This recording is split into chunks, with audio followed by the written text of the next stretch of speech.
Health Dr Morais Guy. Are you there, sir? Yes, good afternoon. Hi. How are you today? Good, thank you. Hi, so we're having a conversation, I guess, because they're talking about this fifth wave of COVID. Yes, there is. The minister announced it today. Okay, so what do we need to know?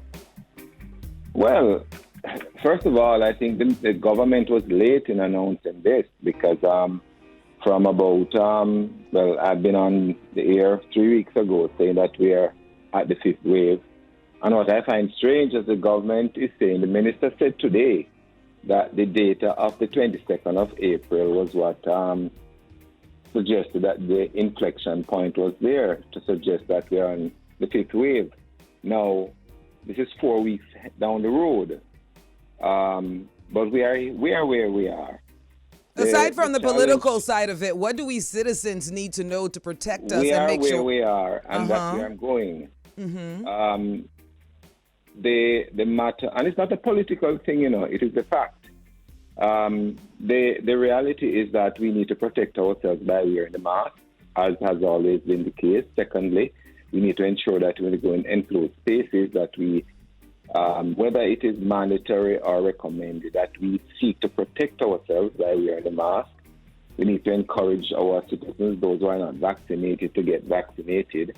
We need to make sure that we continue the sanitization measures and avoid crowded spaces as much as possible. The BA.2 variant is highly transmissible, and hence has been more so than all the other variants so far. So the reality is that we can all catch it, even those who are vaccinated. However, if you are vaccinated, the likelihood of a severity of the illness is significantly reduced. So for those naysayers who say that vaccination does not prevent you from getting it, they are correct. However, vaccination does reduce the likelihood of you ending up in hospital and possibly on a ventilator or high-flow oxygen. Okay. All right. So that's good to know. Is there anything else we, the citizens, need to know to prepare or just maybe keep handy in the house? Well, the sanitizers are important, but water and soap is just as good. And ensure that you wash. Avoid people who are sneezing or having a cold around you, unless you can really determine whether it's COVID or not. The fact that we have self-testing kits available that one could procure at the pharmacies is a good idea. Oh, they have the self-testing kits in the pharmacies now? They do here. Good, yes. good. And you can buy them and do your own self-testing at home. And if you do find yourself positive, then you need to isolate yourself from others, as well as report that particular positive test to the local health authorities so that you can be captured in the numbers, as well as to ensure that they also monitor in terms of contact tracing for other persons who might be in your environment. All right, so one final question. I mean, a lot of talk about vaccine, but we are skipping a very important step that everybody needs to unify and do, which is increase and be better at the foods that they intake in their body, because that's the first defense to your immune system. Is there any push for anyone in the health department, the ministry, or wherever to actually just kind of also use some of that marketing to tell people immune system building foods that are literally growing out of the ground and we should be investing more in?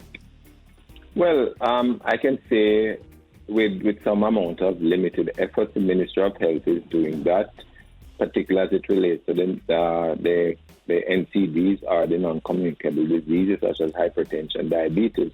The thrust from them is to ensure that people always eat correctly and eat the right types of food and avoid certain types of food.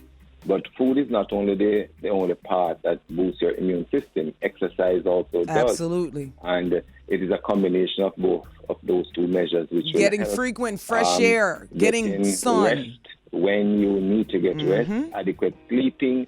All of those are critical. So food, exercise, adequate sleep, and that vitamin D from the sun. Yep. Fresh air. I love that, Doc. I love that. What's the social media people can follow and reach out and, keep up to date with what's going on? Well, I'm on Instagram. It's Morais Guy MP on Instagram, and I'm on Facebook as well. And they can also follow the Ministry of Health social media pages as well. I love that. And I hope they do that on their pages. Take a little bit more of that time to also push the other things that help build a healthy, natural immune system. That would be wonderful. Certainly would be. All right. Thank you so much for your time. Thank you for joining us here on the CrossOver.